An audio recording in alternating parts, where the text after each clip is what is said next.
अब ये एक्सेस करने का तरीका है, अगर आपको डिक्शनरी किसी भी वैल्यू को एक्सेस करना है तो उसका एक तरीका ये है, डिक्शनरी का नाम लिखेंगे, आप की बताएंगे तो उस की सारी वैल्यू मिल जाएंगी। Above statement will return value of specified key, if key is not present in the dictionary then key error will raise. ये इसका सबसे बड़ा ड्रॉबैक है, अगर आपने स्पेलिंग मिस्टेक कर दी या आपसे कोई डिजिट की गलती हो गई तो फिर आपका प्रोग्राम क्रैश हो जाएगा और ट्रेस बैक आएगा। अब ये एक्सेस करने के 3 अलग तरीके हैं। अगर हमें सिर्फ कीज उठानी है तो हम कीज मेथड से कीज उठाएंगे, अगर हमें वैल्यूज उठानी है तो हम सिर्फ वैल्यूज मेथड से डिक्शनरी की वैल्यूज उठाएंगे, और आइटम्स मेथड से उसके सारे आइटम्स एक्सेस करेंगे, लिस्ट ऑफ टपल आएगा। तो जब मैं डी को प्रिंट करता हूं तो देखो क्या आंसर आता है, ये आ गया मेरा आंसर डी में।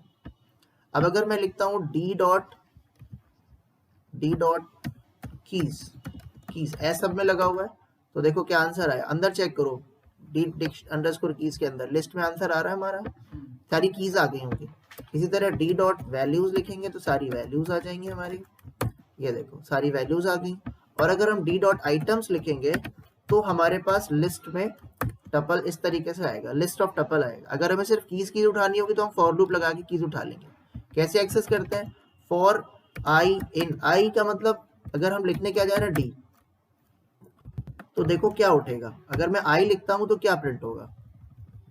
ध्यान रखना कि जब भी हम डिक्शनरी का नाम लिखते हैं तो हमें सिर्फ कीज मिलती हैं, क्या मिलती हैं, की मिलती है। तो देखो हम यहाँ पर के ही लिख दे रहे हैं, फॉर कीज, सिर्फ कीज आ रही है। अगर हमको वैल्यूज उठानी होगी तो हमें क्या लिखना होगा, डी डॉट, अगर हमें सिर्फ वैल्यूज उठानी होगी तो हम क्या लिखेंगे, डी डॉट वैल्यूज।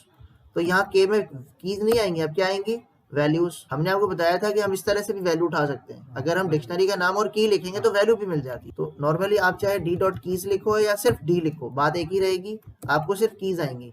ये कीज आ रही, लेकिन वैल्यू किसी ने कहा हमें वैल्यू उठा के दिखाओ, तो ये तो की हो गई, और हम डिक्शनरी का नाम और उसके बाद की लिख देंगे तो हमें वैल्यू भी दिखाएगा। अब देखो बात आ गई समझ में, तो की आ गई और वैल्यू भी आ गई।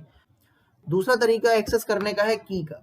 देखो अगर हमने यहाँ पर डिक्शनरी का नाम और हमें पता है कि हमारी इंग्लिश, अगर हम ENG लिखेंगे तभी ये हमको वैल्यू देगा, लेकिन मान लो अगर हमने इसकी इंग्लिश का ई स्मॉल कर दिया होता तो क्या हमें वैल्यू आती, तो क्या आता, एरर आता, राइट। तो अगर हमारे पास ये वैल्यू गलत लिख दी हमने की तो हमें ये एरर देगा। तो अगर हम इस एरर को रन टाइम से बचना चाहते हैं, इस एरर से, तो हम डायरेक्ट ये वाला तरीका यूज नहीं करेंगे। हम कौन सा तरीका यूज करेंगे, हम यूज करेंगे गेट वाला तरीका। कौन सा, डी डॉट गेट, कौन सा तरीका, गेट। और जिस की को आप उठाना चाहते हो आप उसका नाम यहाँ लिख दो, जैसे आपने ENG लिख दिया, ENG लिखने के बाद आप यहाँ पर क्या लिख दो, 0 लिख दो, या जो भी आप डिफॉल्ट वैल्यू देना चाहते हो, नॉट फाउंड या जो भी है वो आप यहाँ पर लिख दो।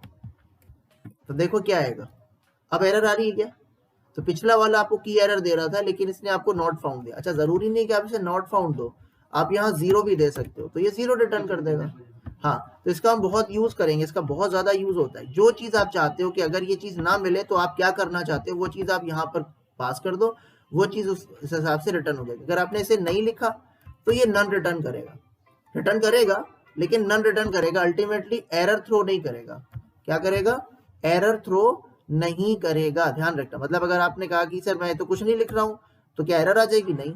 आप देखो प्रिंट एक्स लिखो क्या आएगा, नन आ जाएगा। बात आ रही है समझ में।